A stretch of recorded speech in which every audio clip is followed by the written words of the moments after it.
Hello everyone, welcome back to my YouTube channel. ಈ ವಿಡಿಯೋದಲ್ಲಿ ನಾನು 10ನೇ ತರಗತಿಯಲ್ಲಿ ಬರುವಂಥ ಸಂಭವನೀಯತೆ ಪಾಠದ ಬಗ್ಗೆ ಡಿಸ್ಕಸ್ ಮಾಡ್ತಾ ಇದ್ದೀನಿ. ಇದರಲ್ಲಿ ನಾವು ಸಂಭವನೀಯತೆ ಪಾಠದಲ್ಲಿ ಬರುವಂಥ ಲೆಕ್ಕಗಳನ್ನ ಬಿಡಿಸ್ಬೇಕು ಅಂದರೆ ಕೆಲವೊಂದು ವಿಚಾರಗಳನ್ನ ತಿಳ್ಕೊಂಡಿರಬೇಕು. ಅದ್ರ ಬಗ್ಗೆ ಫಸ್ಟ್ ನೋಡ್ತಾ ಹೋಗೋಣ. ಇರೋದು ಇಂಪಾರ್ಟೆಂಟ್ ಪಾಯಿಂಟ್ಸ್ಗಳನ್ನ ತಿಳ್ಕೊಂಡು ಅದಾದಮೇಲೆ ಸಂಭವನೀಯತೆ ಪಾಠದ ಲೆಕ್ಕಗಳನ್ನ ಬಿಡಿಸ್ತಾ ಹೋಗೋಣ. ಅಂದರೆ ಎಕ್ಸಾಮಲ್ಲಿ ಹೇಗೆ ಕೇಳ್ತಾರೆ, ಯಾವ ರೀತಿ ಪ್ರಶ್ನೆಗಳನ್ನ ಅಟೆಂಡ್ ಮಾಡಬೇಕು ಅನ್ನೋದ್ರ ಬಗ್ಗೆ ನಾನು ಇಲ್ಲಿ ಡಿಸ್ಕಸ್ ಮಾಡ್ತೀನಿ. ಓಕೆ, ಈಗ ಮೊದಲನೇ ವಿಷಯ ಏನಂತ ಹೇಳಿದ್ರೆ, ಒಂದು ಘಟನೆಯ ಸಂಭವನೀಯತೆ ಕಂಡುಹಿಡಿಯುವ ಸೂತ್ರ ಅಂತ ಕೊಟ್ಟಿದ್ದಾರೆ. ಒಂದು ಘಟನೆ ಅಂದರೆ ಸಂಭವನೀಯತೆ ಪಾಠದಲ್ಲಿ ಯಾವುದಾದ್ರು ಒಂದು ಘಟನೆ ಕೊಟ್ಟಿರ್ತಾರೆ, ಅದರಲ್ಲಿ ಸಂಭವನೀಯತೆಯನ್ನು ಬರೀರಿ ಅಂತ ಕೇಳ್ತಾರೆ ಪ್ರಶ್ನೆಗಳು. ಅದನ್ನು ಬರಿಬೇಕು ಅಂತಂದರೆ ಫಸ್ಟ್ ನಮಗೆ ಈ ಸೂತ್ರ ಗೊತ್ತಿರಬೇಕು. ಈ ಸೂತ್ರದಲ್ಲಿ P(E) = N(E) divided by N(S) ಅಂತ ಕೊಟ್ಟಿದ್ದಾರೆ. P(E) ಅಂತ ಹೇಳಿದ್ರೆ ಘಟನೆಯ ಇನ ಸಂಭವನೀಯತೆ ಅಂತ ಕೊಟ್ಟಿದ್ದಾರೆ. ಮತ್ತು N(E) ಅಂತ ಹೇಳಿದ್ರೆ ಘಟನೆ N(E)ನ ಅನುಕೂಲಿಸುವ ಫಲಿತಗಳ ಸಂಖ್ಯೆ ಅಂತ ಕೊಟ್ಟಿದ್ದಾರೆ. N(S) ಅಂದರೆ ಯಾದೃಚ್ಛಿಕ ಪ್ರಯೋಗದ ಎಲ್ಲ ಸಾಧ್ಯ ಫಲಿತಗಳ ಒಟ್ಟು ಸಂಖ್ಯೆ ಅಂತ ಕೊಟ್ಟಿದ್ದಾರೆ.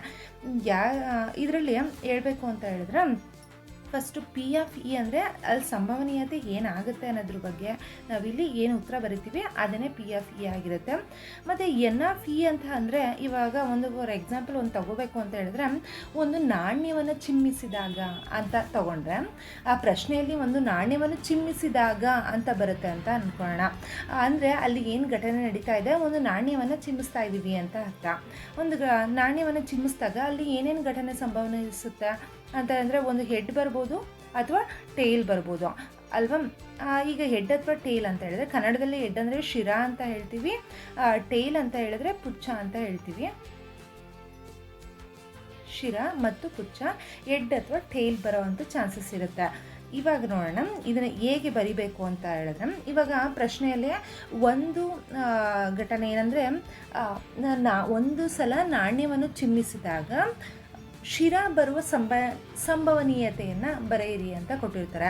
ಆವಾಗ ನಾವು ಏನು ಮಾಡಬೇಕು ಅಂತ ಹೇಳಿದ್ರೆ, P(E) ಇವಾಗ N(E) ಅಂದರೆ ಘಟನೆ ಹೀಗೆ ಅನುಕೂಲಿಸುವ ಫಲಿತಗಳ ಸಂಖ್ಯೆ ಅಂತ ಕೊಟ್ಟಿದ್ದಾರೆ.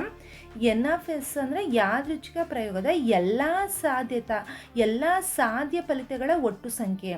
ಇಲ್ಲಿ ಅಬ್ಸರ್ವ್ ಮಾಡ್ಬೋದು, ಎಲ್ಲ ಸಾಧ್ಯ ಫಲಿತಗಳ ಒಟ್ಟು ಸಂಖ್ಯೆ ಅಂತಂದರೆ ಎಲ್ಲ ಫಲಿತಗಳು ಅಂದರೆ ಏನಂದರೆ, ಒಂದು ನಾಣ್ಯನ ಒಂದು ಸಲ ಚಿಮ್ಮಿಸಿದಾಗ ಅಲ್ಲಿ ಹೆಡ್ಡಾರು ಬರ್ಬೋದು, ಟೈಲಾರು ಬರ್ಬೋದು, ಅಂದರೆ ಶಿರನಾರು ಬರ್ಬೋದು, ಪುಚ್ಚನಾರು ಬರ್ಬೋದು. ಅಂದರೆ ಎರಡು ಸಾಧ್ಯತೆಗಳಿದೆ ಅಲ್ವಾ.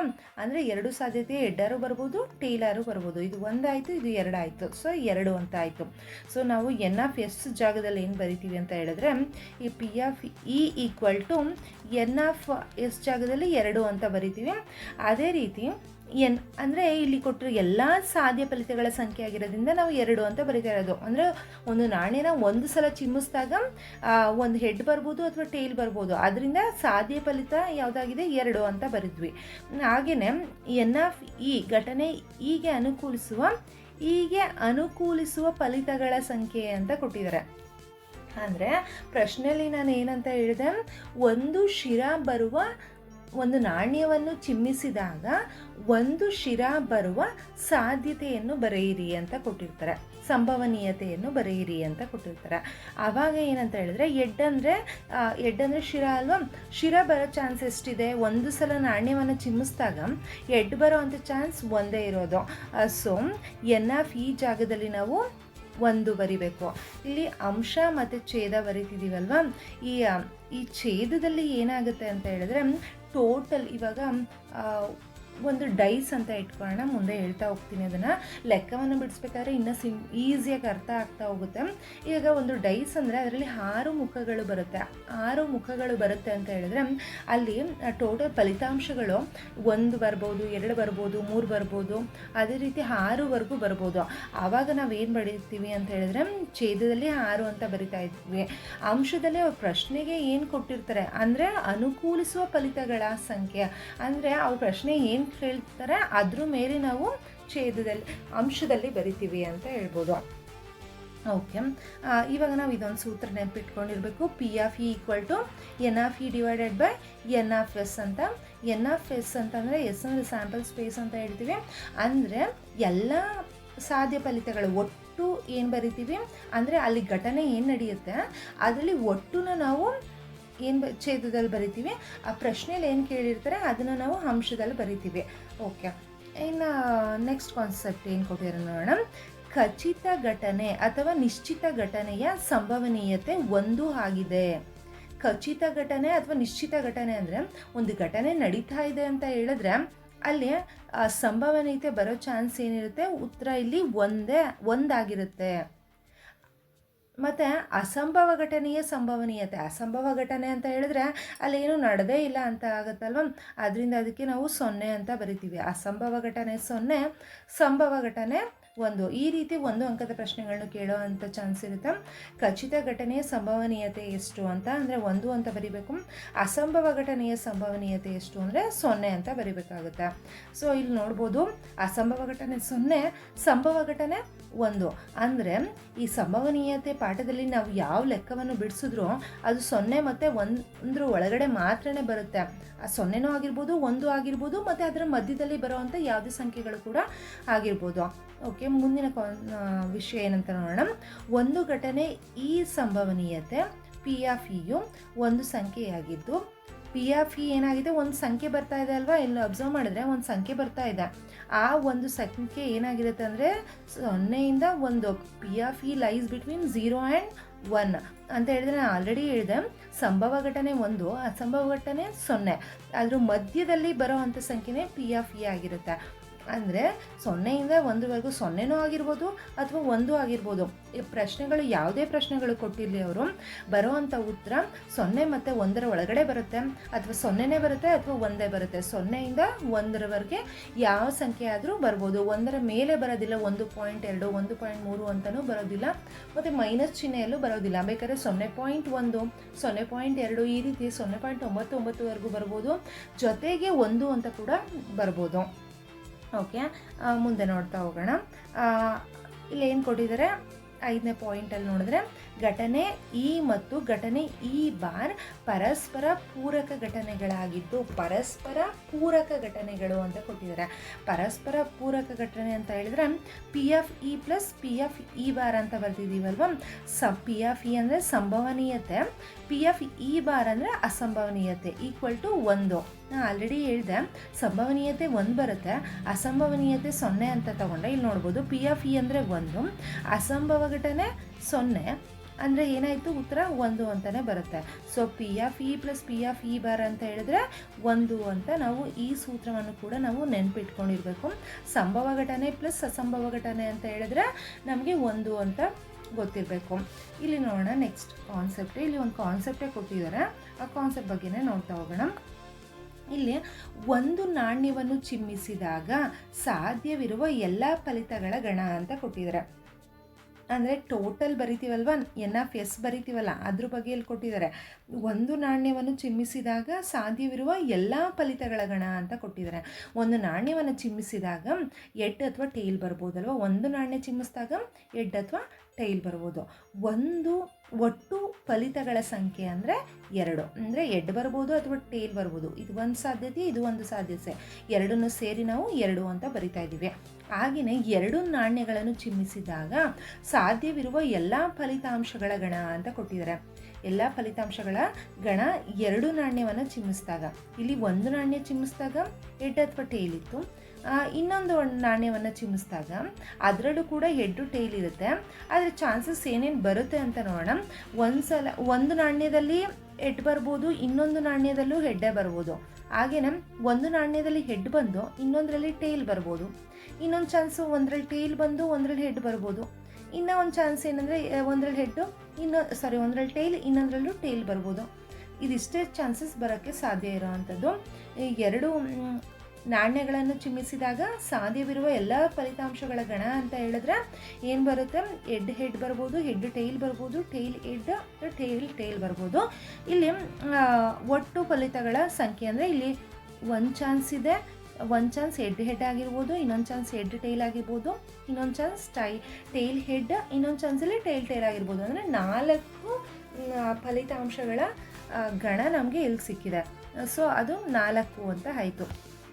ಅದೇ ರೀತಿ 3 ನಾಣ್ಯಗಳನ್ನು ಚಿಮ್ಮಿಸಿದಾಗ ಸಾಧ್ಯವಿರುವ ಎಲ್ಲ ಫಲಿತಾಂಶಗಳ ಗಣ.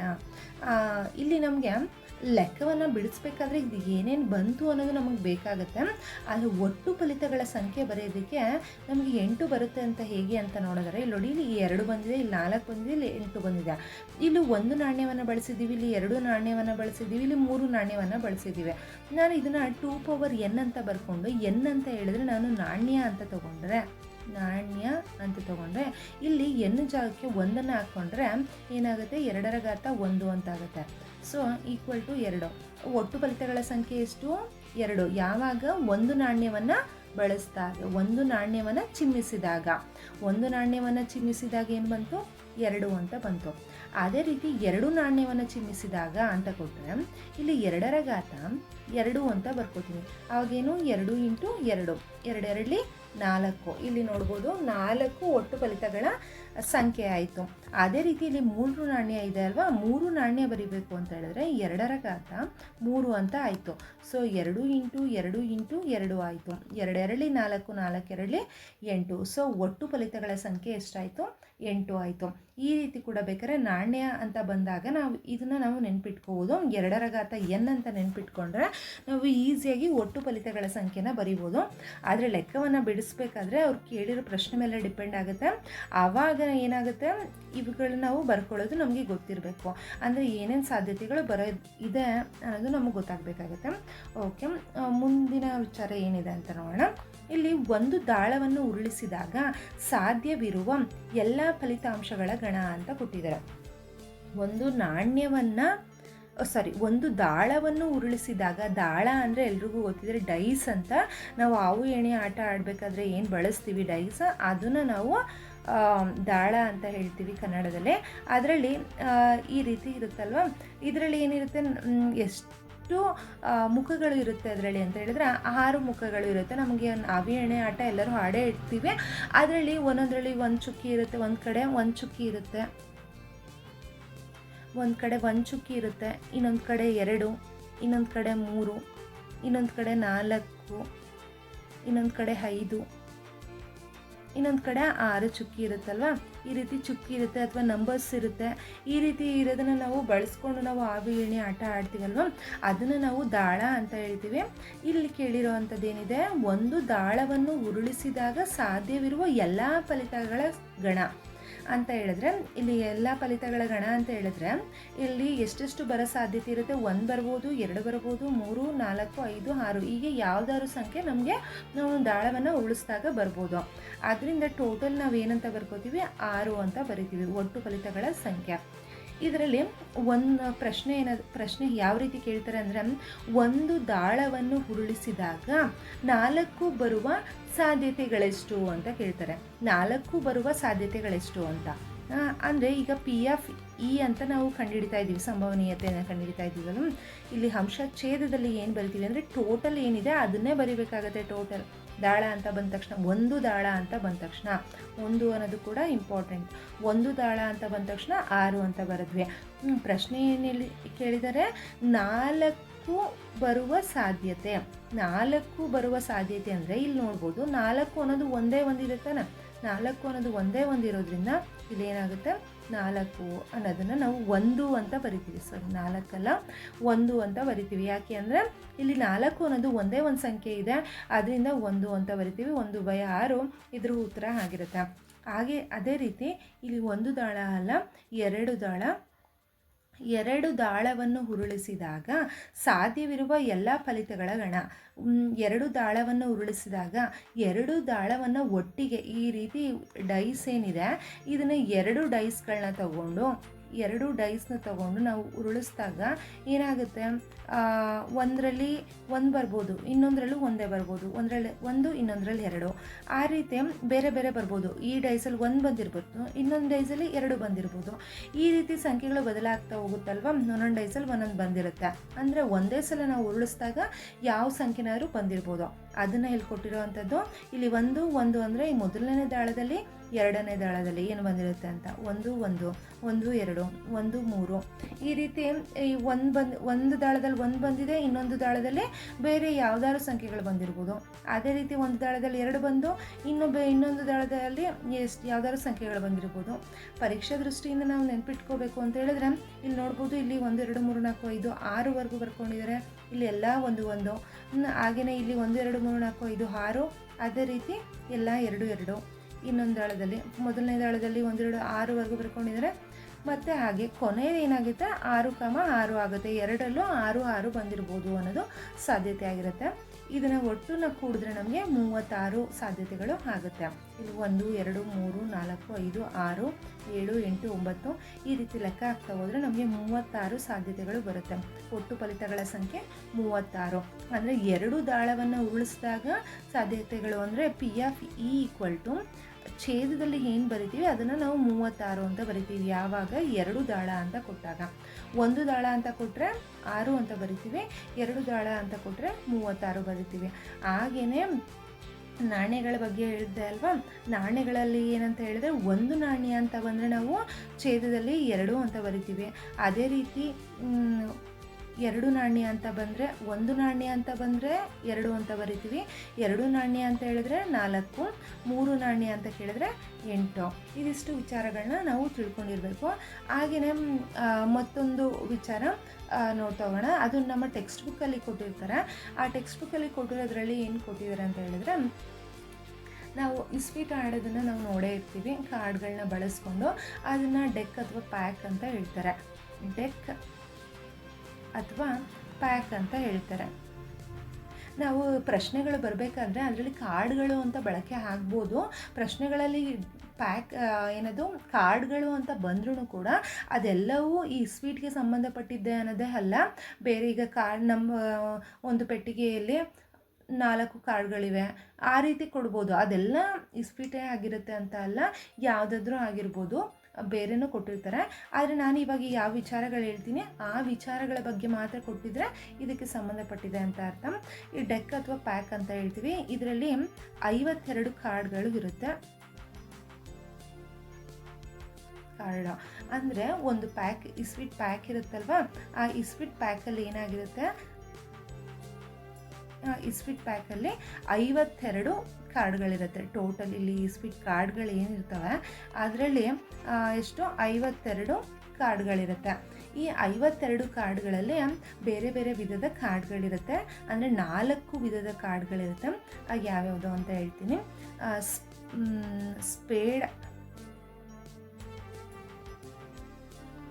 ಸ್ಪೇಡ್ ಅಂತ ಹೇಳ್ತೀವಿ. ಒಂದು ಹಾರ್ಟ್, ಡೈಮಂಡ್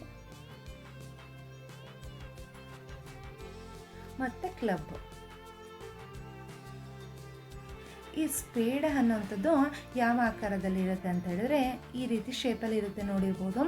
ಆರ್ಟ್ ಅಂದರೆ ನಿಮಗೆ ಎಲ್ರಿಗೂ ಗೊತ್ತೇ ಇರುತ್ತೆ, ಆರ್ಟ್ ಶೇಪಲ್ಲಿ ಇರುತ್ತೆ. ಹಾಗೆಯೇ ಡೈಮಂಡ್ ಅಂದರೆ ಡೈಮಂಡ್ ಶೇಪಲ್ಲಿ ಇರುತ್ತೆ. ಅದೇ ರೀತಿ ಕ್ಲಬ್ ಅಂತ ಹೇಳಿದ್ರೆ ಈ ರೀತಿ ಇರುತ್ತೆ. ಈ ರೀತಿ ಶೇಪ್ಗಳಲ್ಲಿ ಕೊಟ್ಟಿರ್ತಾರೆ. ಇದಿಷ್ಟು ವಿಧದ ಕಾರ್ಡ್ಗಳನ್ನ ನಾವು ಎಲ್ಲಿ ನೋಡ್ಬೋದು, ಒಂದು ಪ್ಯಾಕಲ್ಲಿ ನೋಡ್ಬೋದು. ಸ್ಪೇಡ್, ಆರ್ಟ್, ಡೈಮಂಡ್ ಮತ್ತು ಕ್ಲಬ್ ಇಷ್ಟು ವಿಧದ ಕಾರ್ಡ್ಗಳಿರುತ್ತೆ. ಅದರಲ್ಲೂ ಕೂಡ ಈ ಸ್ಪೇಡಲ್ಲಿ 13 ಕಾರ್ಡ್ ಇರುತ್ತೆ, ಆರ್ಟಲ್ಲಿ 13 ಕಾರ್ಡ್, ಡೈಮಂಡಲ್ಲಿ 13, ಹಾಗೆಯೇ ಕ್ಲಬ್ಬಲ್ಲಿ 13. ಇಲ್ಲಿ ನೋಡ್ಬೋದು ಸ್ಪೇಡಲ್ಲಿ 13 ಕಾರ್ಡ್ ಇರುತ್ತೆ. ಸ್ಪೇಡ್ ಅಂದರೆ ಈ ರೀತಿ ಆಕಾರ ಕೊಟ್ಟಿರೋ ಅಂಥದ್ರಲ್ಲಿ 13 ಕಾರ್ಡ್ಗಳಿರುತ್ತೆ. ಈ ಆರ್ಟ್ ಶೇಪಲ್ಲಿ ಕೊಟ್ಟಿರ್ತಾರಲ್ವ ಅದು 13 ಕಾರ್ಡ್. ಹಾಗೆಯೇ ಡೈಮಂಡ್ ಏನಿದೆ ಅದು 13 ಕಾರ್ಡ್ ಇರುತ್ತೆ. ಕ್ಲಬ್ಬಲ್ಲೂ ಕೂಡ 13 ಕಾರ್ಡ್ ಇರುತ್ತೆ. ಇವಾಗ ಈ 13 ಕಾರ್ಡ್ಗಳಲ್ಲಿ ಬೇರೆ ಬೇರೆ ರೀತಿಯದ್ದು ಬಂದಿರುತ್ತೆ. ಏನಂತ ಹೇಳಿದ್ರೆ ಒಂದರಲ್ಲಿ ಏಸ್ ಅಂತ ಕೊಟ್ಟಿರ್ತಾರೆ, ಇನ್ನು ಒಂದು ರಾಜ, ರಾಣಿ, ಜಾಕ್ ಮತ್ತು ಸಂಖ್ಯೆಗಳು ಬರ್ತಾ ಹೋಗಿರುತ್ತೆ. 10, 9, 8, 7, 6, 5, 4, 3, 2 ಈ ರೀತಿ 13 ಕಾರ್ಡ್ ಇದೆ ನೋಡ್ಬೋದು ಇಲ್ಲಿ. 1 2 3 4 5 6 7 8 9 10 11 12 13 ಇಲ್ಲಿ ನೋಡ್ಬೋದು 13 ಕಾರ್ಡ್ಗಳಿದೆ. ಈ 13 ಕಾರ್ಡ್ಗಳು ಸ್ಪೇಡಲ್ಲಿರುತ್ತೆ, ಅಂದರೆ ಈ ಆಕಾರದಲ್ಲಿ ಏನು ಬಂದಿರುತ್ತೆ ಅಷ್ಟರಲ್ಲೂ ಈ ಹೆಸರುಗಳು ಬರೆದಿರುತ್ತೆ ಅಂತ ಅರ್ಥ. ಹಾಗೆಯೇ ಈ ಡೈಮಂಡ್ ಏನಿರುತ್ತೆ ಅದರಲ್ಲೂ ಕೂಡ ಇದೇ ರೀತಿ ಬರೆದಿರುತ್ತೆ. ಸೇಮ್ ಇದು ಡೈಮಂಡಲ್ಲೂ ಹಾಗೆ 13 ಕಾರ್ಡ್ ಇದೆ, ಅದರಲ್ಲೂ ಇವುಗಳೇ ಬಂದಿರುತ್ತೆ. ಹಾಗೆಯೇ ಕ್ಲಬ್ಬಲ್ಲೂ ಕೂಡ ಹೀಗೆ ಬಂದಿರುತ್ತೆ. ಅಂದರೆ ನಮಗೆ ಟೋಟಲ್ ಎಷ್ಟು ಪ್ಯಾಕಲ್ಲಿ 52 ಕಾರ್ಡ್ ಇದೆ. ಅದರಲ್ಲಿ ವಿಭಾಗಗಳು ಯಾವ್ಯಾವುದು, spade, heart, diamond and club. ಅದರಲ್ಲಿ ಸ್ಪೇಡಲ್ಲಿ 13 ಕಾರ್ಡ್ಗಳಿರುತ್ತೆ. ಆ 13 ಕಾರ್ಡ್ಗಳಲ್ಲಿ ಬೇರೆ ಬೇರೆ ಕಾರ್ಡ್ಗಳು ಯಾವುದು, ಅದರಲ್ಲಿ 13 ಕಾರ್ಡ್ಗಳು ಒಂದೊಂದು ರೀತಿಯಲ್ಲಿರುತ್ತೆ. ಏಸ್, ರಾಜ, ರಾಣಿ ಈ ರೀತಿ ಈ ಶೇಪ್ ಕೊಟ್ಟಿರ್ತಾರೆ ಮತ್ತು ಈ ರೀತಿ ಕೊಟ್ಟಿರ್ತಾರೆ, ಸಂಖ್ಯೆಗಳು ಬಂದಿರುತ್ತೆ ಒಂದೊಂದು ಕಾರ್ಡಲ್ಲಿ ಈ ರೀತಿ. ಈಗ ಒಂದು ಕಾರ್ಡ್ ಅಂತ ತೊಗೊಂಡ್ರೆ ಅದರಲ್ಲಿ ಎ ಅಂತ ಬರೆದಿರ್ತಾರೆ ನೋಡಿ ಈ ರೀತಿ. ಹಾಗೆ ಮತ್ತು ಒಂದು ಕಾರ್ಡು ರಾಜನ ಚಿತ್ರ ಕೊಟ್ಟಿರ್ತಾರೆ, ಇನ್ನೊಂದು ರಾಣಿಯ ಚಿತ್ರ ಕೊಟ್ಟಿರ್ತಾರೆ, ಹಾಗೆಯೇ ಜೋಕರ್ನ ಚಿತ್ರ ಕೊಟ್ಟಿರ್ತಾರೆ, ಈ ರೀತಿ ಇರುತ್ತೆ. ಮತ್ತು ನೆಕ್ಸ್ಟ್ ಕಾರ್ಡ್ ನೋಡೋದಾದರೆ 10 ಅಂತ ಕೊಟ್ಟಿರ್ತಾರೆ, 9 ಈ ರೀತಿ ಕೊಟ್ಟಿರ್ತಾರೆ. ಇವಾಗ ನಾವು ಈ ಏಸ್, ರಾಜ, ರಾಣಿ, ಜಾಕು ಮತ್ತು ಈ ಸಿಂಬಲ್ಗಳಿಂದ ನಾವು ಐಡೆಂಟಿಫೈ ಮಾಡ್ಬೋದು. ಹಾಗೆಯೇ ಇನ್ನೂ ಒಂದು ಏನಂತ ಹೇಳಿದ್ರೆ, ಇಲ್ಲಿ ಆರ್ಟ್ ಮತ್ತು ಡೈಮಂಡ್ ಏನಿದೆ, ಆರ್ಟ್ ಮತ್ತು ಡೈಮಂಡ ಈ ಎರಡು, ಇದರಲ್ಲಿ 13 ಮತ್ತು ಇದರಲ್ಲಿ 13 ಇದೆ ಅಲ್ವಾ, ಇದು ಯಾವ ಬಣ್ಣದ್ದಾಗಿರುತ್ತೆ ಅಂದರೆ ಕೆಂಪು ಬಣ್ಣದ್ದಾಗಿರುತ್ತೆ. ಇಲ್ಲಿ 13 ಕಾರ್ಡ್ ಏನಿದೆ ಈ 13 ಕಾರ್ಡ್ಗಳು ಕೂಡ ಕೆಂಪು ಬಣ್ಣದ್ದೇ ಕೊಟ್ಟಿರ್ತಾರೆ. ಹಾಗೆಯೇ ಡೈಮಂಡ್ ಕೂಡ 13 ಬಣ್ಣದ್ದೇ ಕೊಟ್ಟಿರ್ತಾರೆ. ಹಾಗೆಯೇ ನೆಕ್ಸ್ಟ್ ಇನ್ನೂ ಒಂದು ಏನಿದೆ ಅಂತ ಹೇಳಿದ್ರೆ ಸ್ಪೇಡ್ ಮತ್ತು ಕ್ಲಬ್ ಏನಿದೆ, ಸ್ಪೇಡ್ ಮತ್ತು ಕ್ಲಬ್ ಇದೆರಡು ಕಪ್ಪು ಬಣ್ಣದ್ದಾಗಿರುತ್ತೆ. ಇಲ್ಲಿ ಕಪ್ಪು ಬಣ್ಣ ಬಳಸಿದ್ರೆ ಕಾಣಿಸೋದಿಲ್ಲ, ಅದಕ್ಕೆ ನಾನು ಹೀಗೆ ಬರಿತಾ ಇದ್ದೀನಿ, ಕಪ್ಪು ಬಣ್ಣದ್ದಾಗಿರುತ್ತೆ. ಈ ಸ್ಪೇಡ್ ಮತ್ತು ಕ್ಲಬ್ ಏನಿದೆ ಇದೆರಡು ಕಪ್ಪು ಬಣ್ಣದ್ದಾಗಿರುತ್ತೆ. ಮತ್ತು ಆ ಸಂಖ್ಯೆಗಳು 13 ಕಾರ್ಡ್ಗಳಿರುತ್ತೆ. ಇಲ್ಲಿ ನೋಡ್ಬೋದು ಈ 13 13 13 13 ಇಷ್ಟನ್ನು ಕೂಡಿದ್ರೆ ನಮಗೆ 52 ಕಾರ್ಡ್ಗಳು ಸಿಗುತ್ತೆ. ಹೀಗೆ ಡಿವೈಡ್ ಆಗಿ ನಾವು ನೋಡ್ಬೋದು. ಅದಾದಮೇಲೆ ಇಲ್ಲಿ ಏಸ್, ರಾಜ, ರಾಣಿ, ಜಾಕ್ ಅಂತ ಏನಿದೆ, ಓಕೆ, ಇದರಲ್ಲಿ ಹೇಳಿದೆ ನಾನು, ಒಂದು ಪ್ಯಾಕ್ ಅಂತ ಬಂದರೆ ಅದರಲ್ಲಿ 52 ಕಾರ್ಡ್ಗಳಿರುತ್ತೆ. ಅದರಲ್ಲಿ ಬೇರೆ ಬೇರೆ ವಿಧದ ಕಾರ್ಡ್ಗಳಿರುತ್ತೆ. ಸ್ಪೇಡ್, ಆರ್ಟ್, ಡೈಮಂಡ್, ಕ್ಲಬ್ ಅದು ಈ ಆಕಾರಗಳಲ್ಲಿರುತ್ತೆ ಅಂತ ಹೇಳಿದೆ. ಅದನ್ನೇ ಈಗ ಸ್ಪೇಡ್ ಅಂತ ತೊಗೊಂಡ್ರೆ ಆ ಆಕಾರದಲ್ಲಿ 13 ಕಾರ್ಡ್ಗಳು, ಆರ್ಟಲ್ಲಿ 13, ಡೈಮಂಡ್ ಶೇಪಲ್ಲಿ 13, ಕ್ಲಬ್ಬಲ್ಲಿ 13, ಹೀಗೆ 13 ಕಾರ್ಡ್ಗಳು ಸೇರಿ 52 ಕಾರ್ಡ್ಗಳಿರುತ್ತೆ. ಅದಾದಮೇಲೆ ಏನು ಮಾಡ್ಬೋದು, ಯಾವ್ಯಾವ ಬಣ್ಣದಲ್ಲಿ ಅಂತ ಹೇಳಿದೆ, ಆರ್ಟ್ ಮತ್ತು ಡೈಮಂಡ್ ಕೆಂಪು ಬಣ್ಣದ್ದಾಗಿರುತ್ತೆ, ಸ್ಪೇಡ್ ಮತ್ತು ಕ್ಲಬ್ ಕಪ್ಪು ಬಣ್ಣದ್ದಾಗಿರುತ್ತೆ. ಇದಿಷ್ಟನ್ನು ನಾವು ಅಬ್ಸರ್ವ್ ಮಾಡಿದ್ವಿ.